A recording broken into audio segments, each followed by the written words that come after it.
сакала да повикам професор доктор Гордана Ристевска, подпредседател на МЗМУ, за низиното излагање на тема отворен пристап за подобра научна заедница.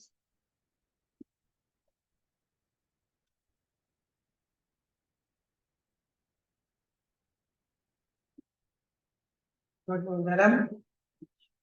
Да ги поздравам на почетокот сите присутни, председателот на Македонското здружение на медицински уредници, професор Плашевска-Карамфилска, останати професори, млади истражувачи посебно. Добро е да сме во поголем број. Мојата презентација така беше, да речем, повеќе ориентирана кон младите истражувачи. Верувам дека ќе го препознаете тоа нели во содржината. На самиот почеток јас би почнала со слайдот со постерот на ова навистина смета. Јас ќе се обидам вака ова да го симнам тука, веројатно нема да не смета и ова вака ќе го симнам.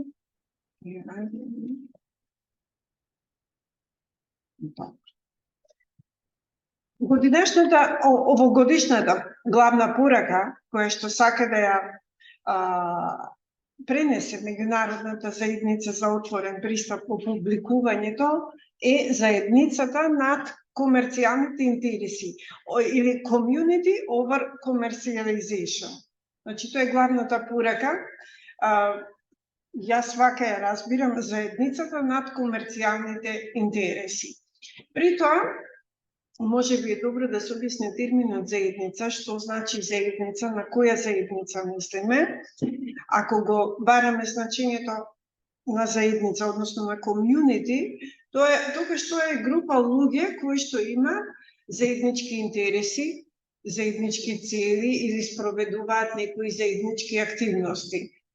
Значи, со цел да го сватиме поширокото значење на заедницата, односно што сака ова главно мото оваа година да ни пренесе, па не само оваа недела, како што е оваа недела нели од 23 до 27 октомври, туку целата година треба да бидеме посветени на тоа сите ние нели што работиме во однос на уредување и публикување на трудови. Значи, тука може да биде научната заедница, може да биде економската заедница, може да биде здравствената заедница, да го сватиме нели овој збор во пошироко значење. На екранот се кликна само. Само на екранот. Дај го да стрелката. Оти со стрелката неќе, да. Ова шема јас си ја приготвив сама, затоа нема избор. Сега за оваа презентација да бидам нели малку посликовита. Значи, научно-истражувачката работа, која што ја спроведуваме, нели сите овде присутни со тоа се бавиме и тоа ние затоа и сме денес тука, нели? Целта на научно-истражувачката работа е да обезбеди нови научни сознанија и докази. Тоа е првиот чекор, нели? После тоа следи дисеминација на резултатите или дисеминација и комуникација на резултатите. Тоа е всушност главната активност, да речам, на списанијата за објавување на трудови. И не само дисеминација, туку и примена на научните докази. Затоа што ако ги дисеминираме, ако ги споделиме резултатите, тогаш тие може да најдат и примена, може да бидат применети во смисла на унапредување на заедницата. Таа заедница која што претходно ја спомна, дали тоа ќе биде здравствената заедница, економската заедница, или може би ќе биде, да речеме, од областа на филозофијата и лингвистичките науки, или пак исклучиво напредување на научната заедница, заради тоа што понатаму други истражувачи врз основа на вашите резултати ќе продолжат понатаму да работат. И сега, ако имаме напредување на заедницата, тогаш ќе имаме и понатамошен развој на научно-истражувачката работа. така се затвора циклусот, нели? Значи, дисеминација и споделување на резултатите и наудите од истражувачката работа се есенцијална компонента. Ако не го споделите тоа, ако не го објавите, исто како да не сте го сработиле. Значи, науката може да напредува само преку споделување на резултатите. Почетокот на секоја научна истражувачка работа всушност почнува со преглед на литература. Да видиме што досега е направено, па каде ние да продолжиме да работиме. И секако нели преку примената на резултатите од истражувањето. Овдека веројатно има и докторанти при поднесување на проектот за научно-истражувачки докторски проект, односно обавезно сега е воведено поглави, сега не пред неколку години, на кој што потенцијалниот докторант треба да даде одговор како ќе се применат резултатите од неговото истражување. Така да, уште што се вели од самиот почеток, ви едуцираме за примена на резултатите од истражувањето. Ова исто, да речем, шема е една што ја развив за оваа презентација, која што е интересна, од аспект со тоа што тука започнувам со финансирање на истражувачката работа. Кој ја финансира истражувачката работа? Значи, таа мора да добие некаква поддршка. Мора малите истражувачи, па и сениорите да добијат некаква финансиска поддршка за да го проведат тоа. Тоа може власта да го прави. Сега тука ќе кажеме дека во нашата земја не се одвојува доволно за научно-истражувачката работа, но постојат исто така и донаторски организации и фондови кои што ја поддржуваат истражувачката работа.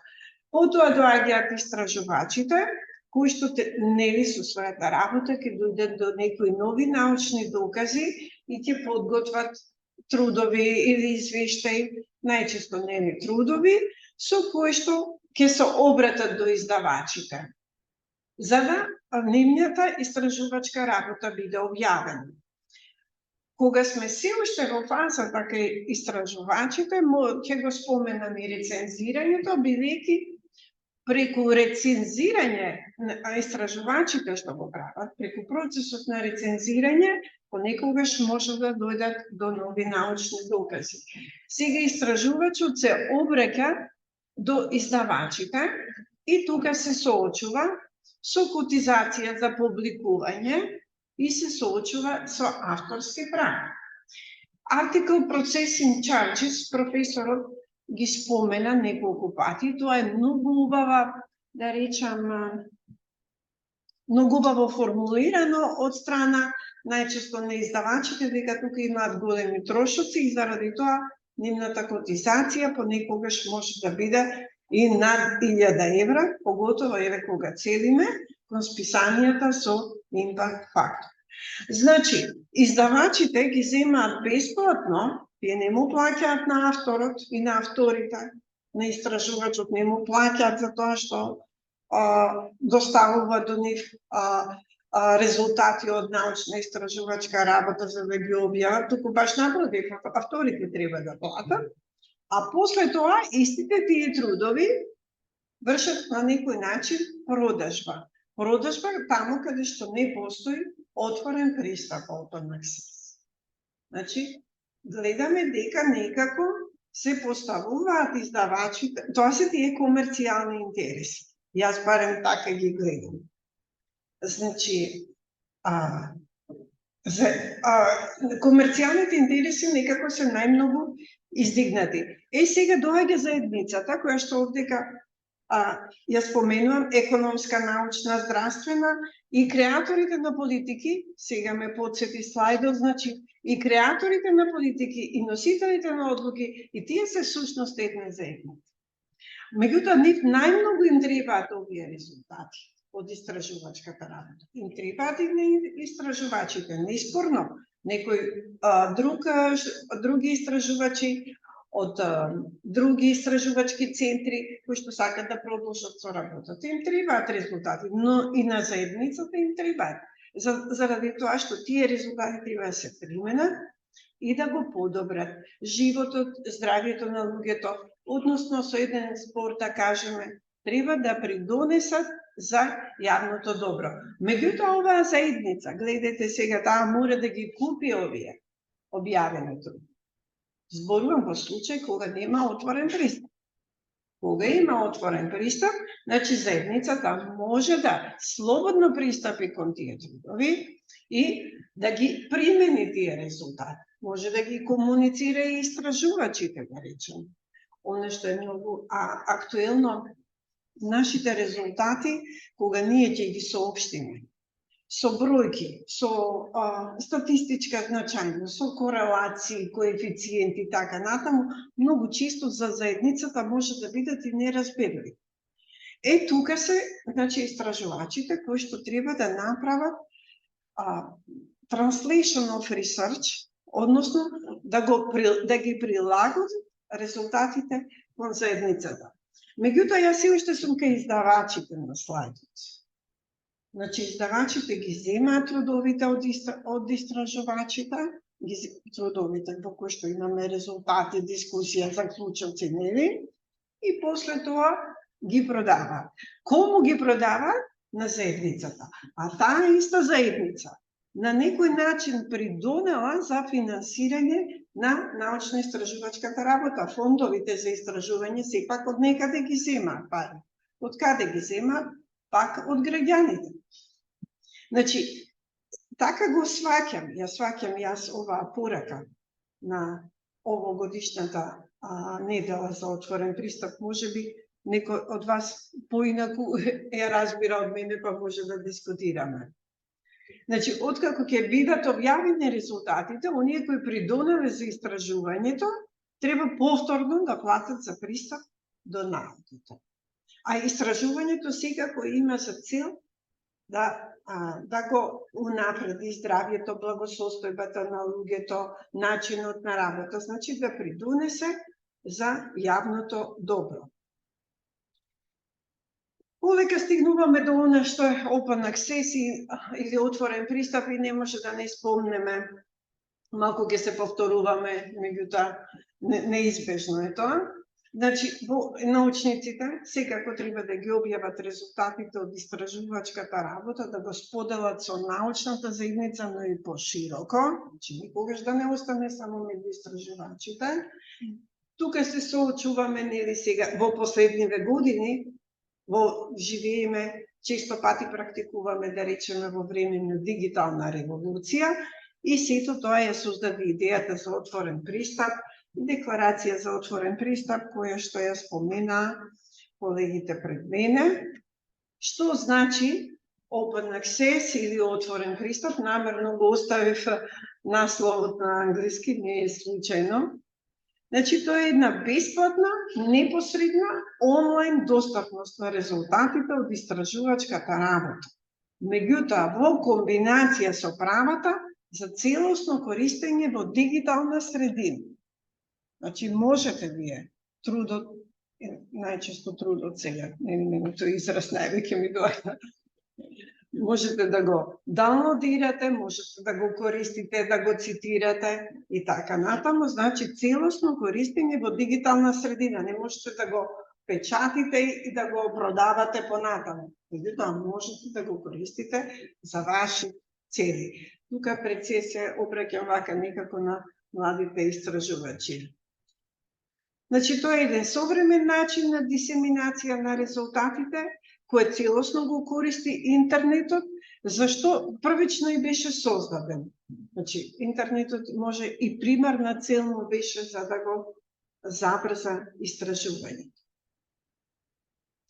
Веќе мора да споменеме дека постојат тука различни видови на списанија кои што практикуваат отворен пристап, значи списанија кои што сите трудови кои што се објавени во него се со отворен пристап, или хибридни списанија во кои некои трудови се објавени со отворен пристап, а некои со претплата, односно читателот треба да ги купи. И сега тука ја гледаме комерцијалниот интерес, комерцијалната цел на издавачот, зошто некои трудови, значи, веројатно тие што имаат некои најнови научни сознанија, еве да речем и револуционерни, па сега нив ако сакате да ги прочитате, за нив треба да платите. Аз така го разбирам.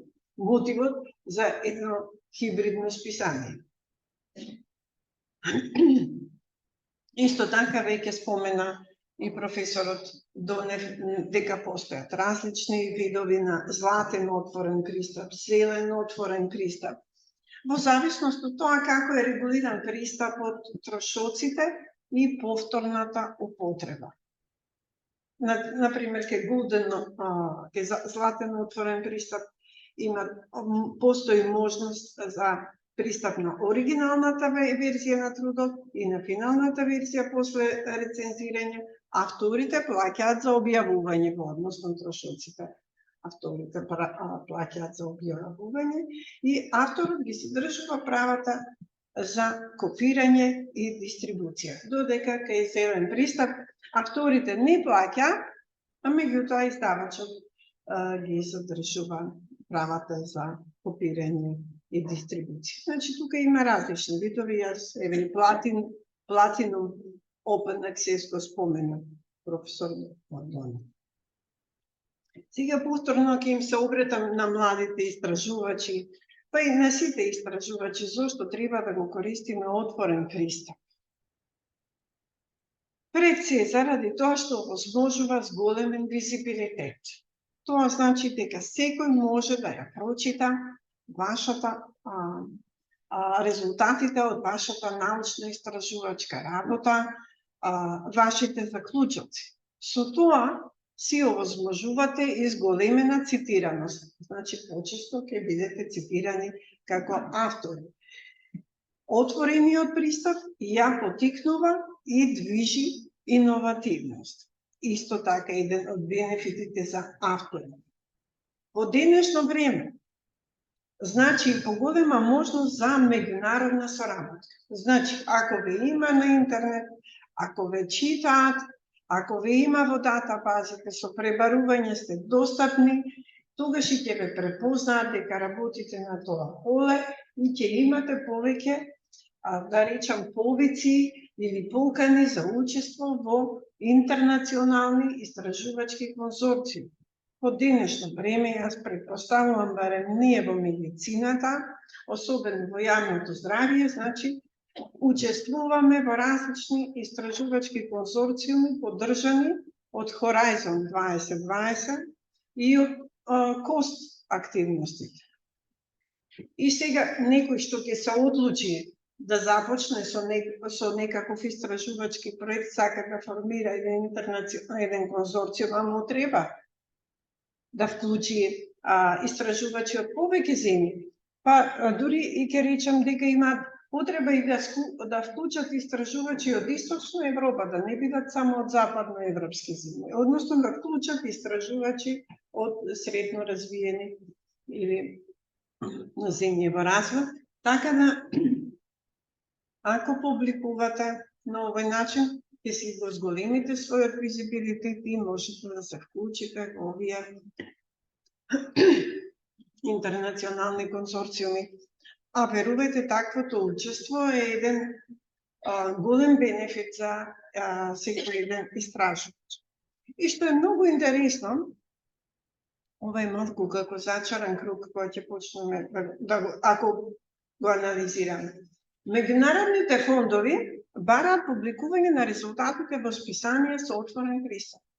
Уште кога ќе се формира тој конзорциум за истражување, кој ќе се потпише тој грант агримент, како го викам, еден од условите ќе биде резултатите од истражувачката работа мора да се објават во Open Access Journal, во списание со отворен пристап. И во рамките на проектот може и се предвидува трошици за публикување. И сега тоа многу интересно, кога учествувате во истражувачки проект, сакате резултатите, не само што ќе ги објавите во Open Access, него ќе гледате да тоа биде списание со импакт фактор. И кога ќе се обратите до тоа списание со импакт фактор, колку е можно повисок, толку подобро, и таму ќе се соочите со котизација за публикување над 1000 евра. Сега добро е тоа што имате истражувачки проект, па ќе ги повлечете од таму парите. Меѓутоа, ако немате проект, не можете да се дозволите. И тоа е малку, според мене, зачаран круг. Не истражуваме, пишуваме, објавуваме, користиме европски пари, и пак сега, дури понекогаш, мислам дека тие списанија постојат заради тоа што постојат истражувачки проекти од каде што може да се извлече оваа сума на пари за котизација. Еве вака како размислување го наметнувам. Списанијата за отворен пристап нормално дека нудат пристап и за пошироката јавност и заедницата, комјунити за кое што денеска збориме. Она што е посебно важно и што ние се препознаваме во оваа група, пристап за истражувачите во земјите во развој и во средно развиените земји.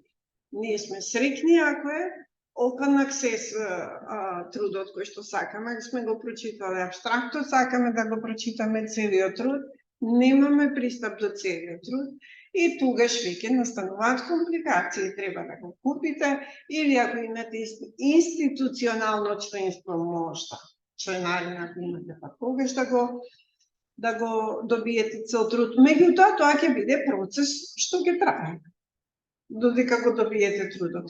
Сега интернетот и овие различни видови на репозиториуми не нудат и други можности. Може, ако го има на ResearchGate, да го најдете, ако го ставил авторот, и пак зависи од списанието каде што го објава. Така да, овој отворен пристап, велам, повторно за нас е посебно прифатлив и на крајот може да се отворениот пристап ќе оствари еден глобален импакт, значи едно глобално унапредување и на научната мисла и на благосостојбата на луѓето. И сега кога зборуваме за отворен пристап, не може да не ја споменеме Open Science или отворена наука. Продеканот во своето обраќање ја спомна отворената наука и препораката на УНЕСКО 2021 за отворена наука, каде што е нагласена потребата да се даде приоритет на заедницата пред комерцијализацијата или пред комерцијалните интереси, како сакате. Значи, идејава започнува од 21 и на тој начин да се спречи неправедна екстракција на профит од јавно финансирани научни активности. Значи, некој профитира од нешто што претходно за истото тоа го подржал тоа истражување.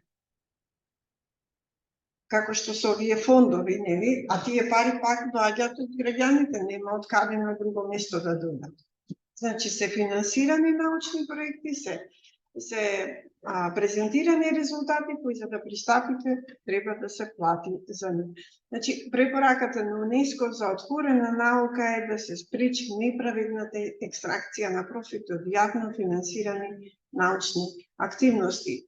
Поддршка, да се даде исто така поддршка за некомерцијални издавачки модели и колаборативни објавувања без трошоци за обработка на публикациите. Значи, пак ќе речам, по тоа article processing charges, многу убаво 3 збора се споени во едно, као тоа се многу големи трошоци, па заради тоа треба да се даде најмалку 1000 евра за публикување. И секако со цел да се постигне првобитната визија наведена кога првпат бил дефиниран отворениот пристап. Старата традиција и новата технологија да се спојат за да се овозможи јавно добро без преседан. Инаку, отворен пристап е еден од пиларите, од столбовите на отворена наука. Првата препорака е да се обезбеди отворен пристап до резултатите од научно-истражувачката работа. Меѓутоа, не само до резултатите. Многу е добро да се анализира оваа идеја за отворена наука и полека да се спроведува. Значи, не само отворена и широка употреба на резултатите од истражувањето, туку и податоците, методите и инфраструктурите. Истражувачката инфраструктура со што се зголемува влијанието и мобилноста на знаењето здобиено со истражување. Значи, отворен аксес е само една компонента од отворена наука. Отворена наука представува отворени податоци, отворени методи за работа, отворена истражувачка инфраструктура. Ова е многу интересно за нас како мала земја. Може инфраструктурата за истражување, тоа може да биде софтверски пакет, да речем.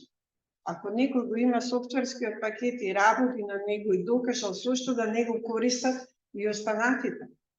Или имаме пример. Ние во јавното здравје се обраќаме до техничките факултети и велиме не треба вакви и вакви истражувања во животната средина да се направат за да го спроведеме ние понатаму истражувањето на луѓе, а тие ни велат обратете се до Универзитетот Гоце Делчев, таму има многу подобра истражувачка инфраструктура. Тоа е отворена наука.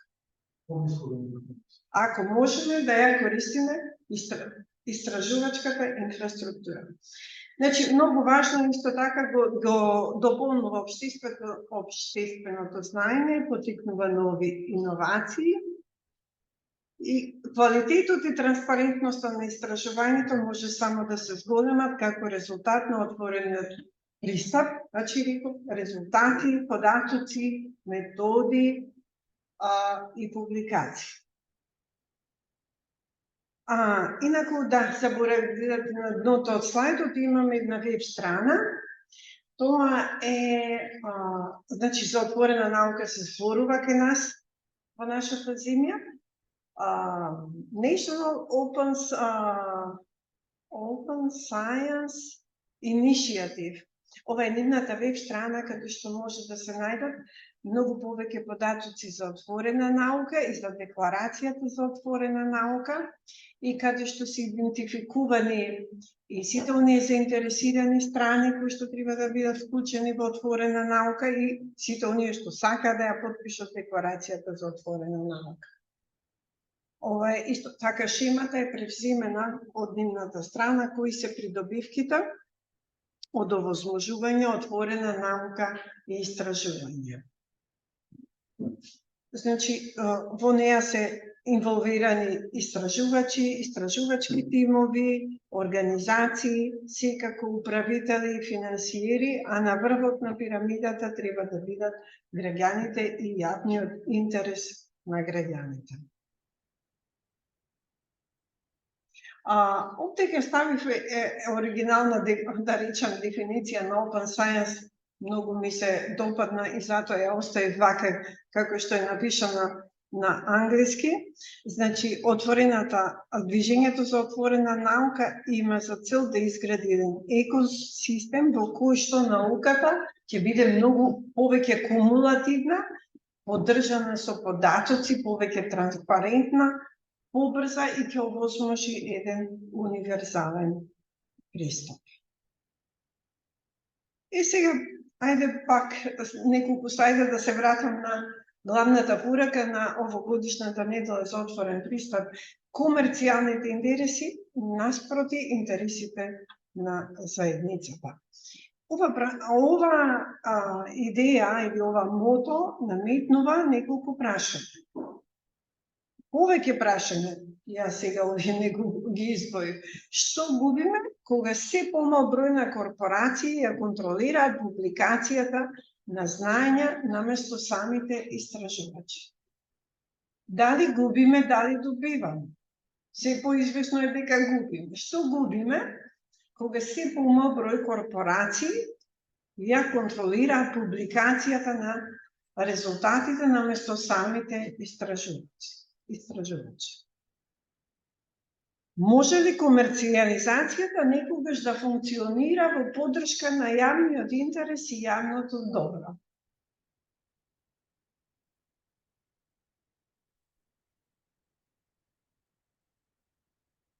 Дали постојат опции за користење на инфраструктурата контролирана од заедницата, кои би можеле подобро да им служат на истражувачката заедница и јавност.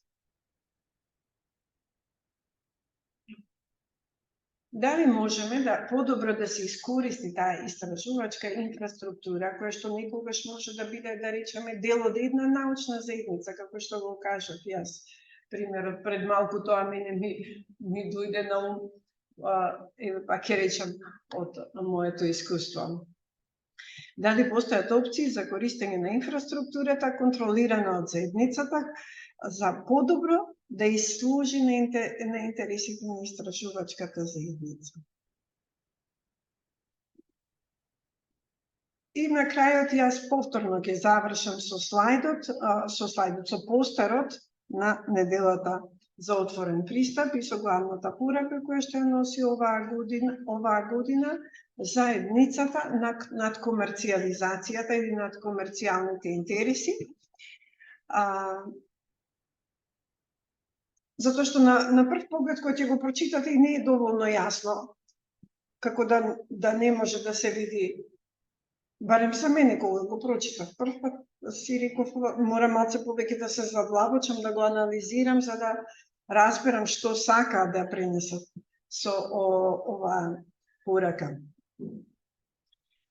Размислувам за тоа дали да споменам списанија кои што ги имаме конкретно во Македонија. Мислам барем нашите списанија, јас не според информациите јас што ги имам, не се списанија кои што ги ставиле комерцијалните интереси над заедницата. Меѓутоа, нели сите сме припадници на академската заедница, вклучени сме во високото образование и имаме одредени обврски и цели кои што сакаме поради личен развој да ги постигнеме и секогаш целиме кон некои други списања. Еве, јас утрово добив една порака на мејл од едно списание кое што вели правиме специјално издание на таа тема, дали би сакале да објавите и така натаму. И веднаш му се јавив на колегата што работи на таа тема, викам, јас знам дека имаме нешто податоци кои не се објавени, а што велиш малце да размислиме ова, да го напишеме, да дадеме труд во ова списание, па добро би било скоро 6 импакт фактор. Тој прво што ми кажа, вика, publication fee е над 1000 евра, вика, па сега, ако можеш да извадиш пари од некој проект, вика, напишуваме, ако не можеш, нема шанси да објавиме. Не можем да поберем ниту од медицински факултет, ниту од Институтот за јавно здравје, речем 1000 евра за публикување. Community over commercialization. Ви благодарам. Значи да инвестираме. Да. Ви благодарам.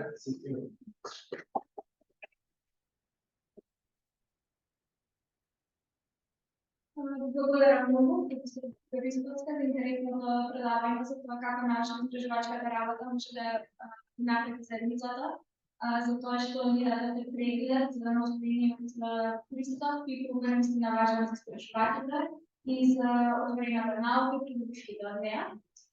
Доколку некој има коментари или значи како се прашања да се вклучи во дискусијата, слободно може да се јави.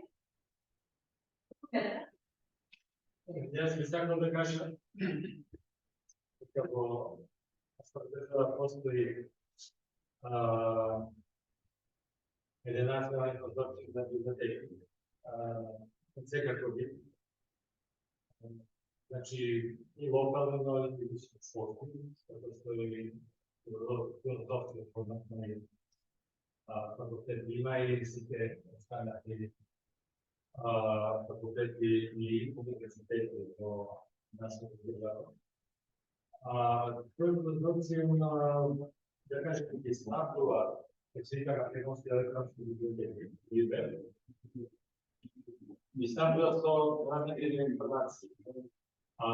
Пред се во работа како меѓународни организации IPA, кој е еден од и една од денешните презентации од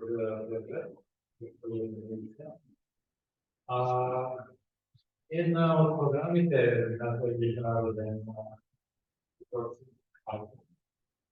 и предлагата на узаконна државница. До 90% на малите цели. На тој начин, да кажеме, и нашата држава има повеќе бази на податоци, од информации кои Затоа има некаде околу 40.000 списања, значи 300 броја на списање. И тоа ми беше, да, мислата и вие кога спомнате, дека тешко се доаѓа до одредени недостатки и треба да се платат. Че прво треба, чисто еден треба да се провери во базите на ЕЦО, дали случајно го има таа статија, дали ја има таа базите. Затоа што во базите има не само писања кои немаат култури и писања, кои имаат истоки и така. И кои се дел од web science. Второ, исто така во врска и и професор, системот на плаќање на ABC, трошоците за обработка на една статија, да кажеме, за писање. Преку iPhone, да кажеме, од време на време се развива еден список на списања, каде што авторите од нашите можат или бесплатно, или со драстично намалени трошоци да објавуваат во регулирани списања на регулирани давачи.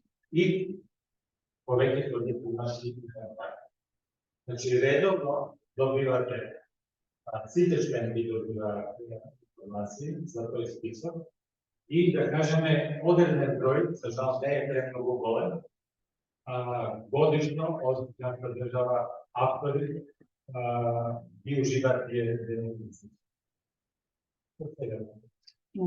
Благодарам, да. Да, добиваме такви порано добивавме од библиотеката на медицински факултет, Ленче Даневска, спомнавме денеска, сега таа отиде во пензија. Одамна не сме добиле, меѓутоа пак е ограничувачки списокот.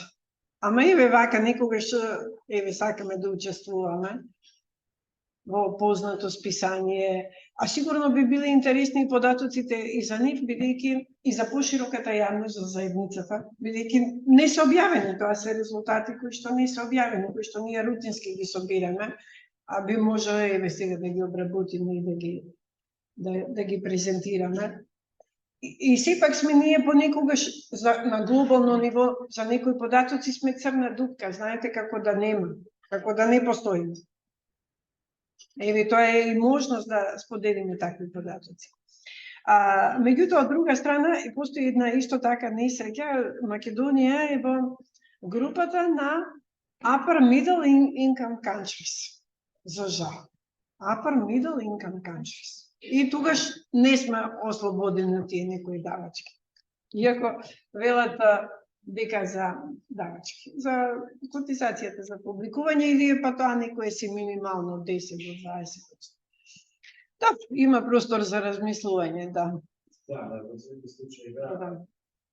Мислам дека еве баш денес пратив еден циркуларен имејл и баш проверив мејлот порано денеже данес како што таму.